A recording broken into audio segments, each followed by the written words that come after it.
It's not every day that we get a victory in regards to fighting back against the evil corporate stylings of EA, right? Or any type of predatory practice that takes place in gaming. Most of the time we sit back and we see reports of this company is adding loot boxes and microtransactions to their games.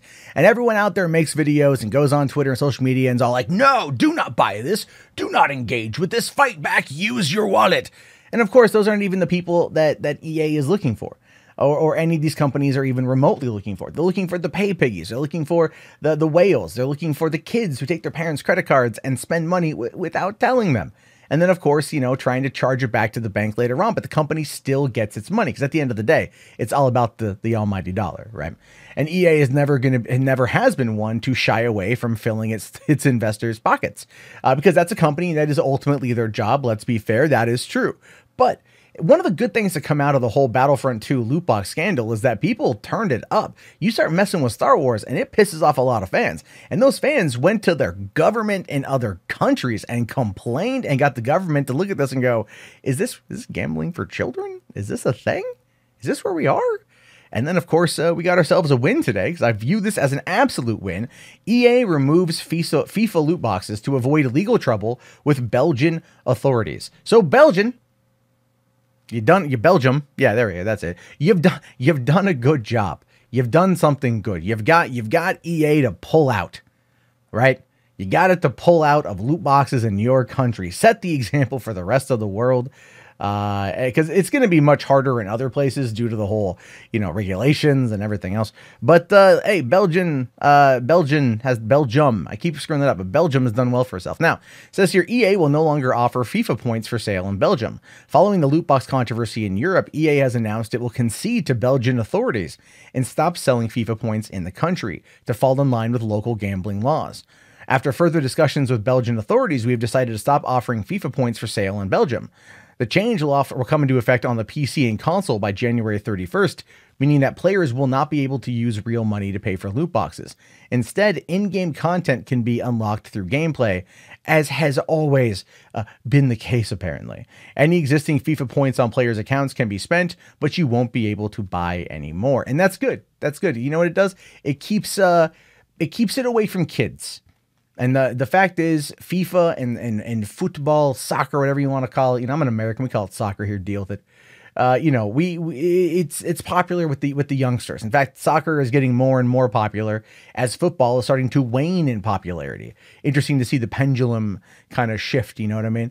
But that being said, it's good that kids aren't going to be able to access this. One of the things I complained about yesterday in my video about Valve losing Metro Exodus to Epic Store is the fact that Valve was complicit in the CSGO lotto scheme, which is very similar to what this is. In fact, there are websites out there that are identical to the CSGO lotto scheme that were using FIFA points and getting kids to come in with a credit card, buy stuff, and then go on there and buy these points and maybe gamble them away. There were actual websites you could do this on. So at least in Belgium, they were able to get rid of this because it is a predatory practice. It's something that people have found a way to get around in regards to making a whole bunch of money in a cottage industry that ultimately targets people who have highly addictive personalities. And we know that microtransactions in mobile games are insanely huge.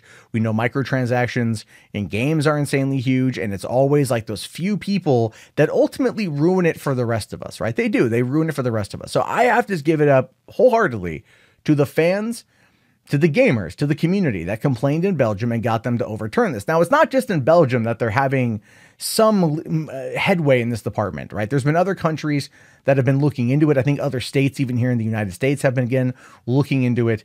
And it's going to take a long time in order to get all these, to get EA to stop. But really, it is just telling everyone, don't fucking buy that stuff. Don't do it. Don't spend the money. Don't spend the cash. Just avoid it, right? Because you know how they say in there, oh, well, you could always earn the points in the game. You could always just play the game. I mean, it's not a problem, guys. There's nothing to worry about here. Don't look at the man behind the curtain. But it's a load of crap because they know that people out there are lazy and they know people out there are going to get hooked and they're going to want to get ahead faster and they're going to spend money to do it. Now, ultimately, people want to spend money in these games, etc. That's on them. That is on them. But there are times, especially with Star Wars Battlefront 2, and I reversed my position on that completely, where it was locked behind loot boxes. It was locked behind this almost insane pay structure where you needed to get like 75,000 coins or points or whatever, credits to buy Vader, right? And then 60,000. You needed 60,000 or something like that. And so then they lowered it to 15,000, which still took a lot of time, but not as much time as it would have been otherwise. So that was through consumer pushback. That was through consumer advocacy. And we need more of that. This is not the time to let up. This is still the time, we got EA is still doing stuff, right? Battlefield 5 is an absolute mess. It didn't sell very well. DICE isn't really updating it. EA is not looking good on a lot of fronts. And maybe enough controversy, enough pushback from the gamers around the world will finally get them to shape up or ship the fuck out. Anyway, I leave it to you. Your thoughts, your opinions. Let me know down in the comments below. I will talk to you guys all later. Have yourself a fantastic day and peace out. Hey, thank you so much for making it to the end of the video. Since you're here, why don't leave a comment? Let me know what you think about stuff. If you want to subscribe to the channel, you can do that as well. You check out any of these great, fantastic, amazing commentary tracks by me. That's right. I'm not egotistical or narcissistic at all. I'm just your average, everyday, normal YouTuber. Thanks for watching.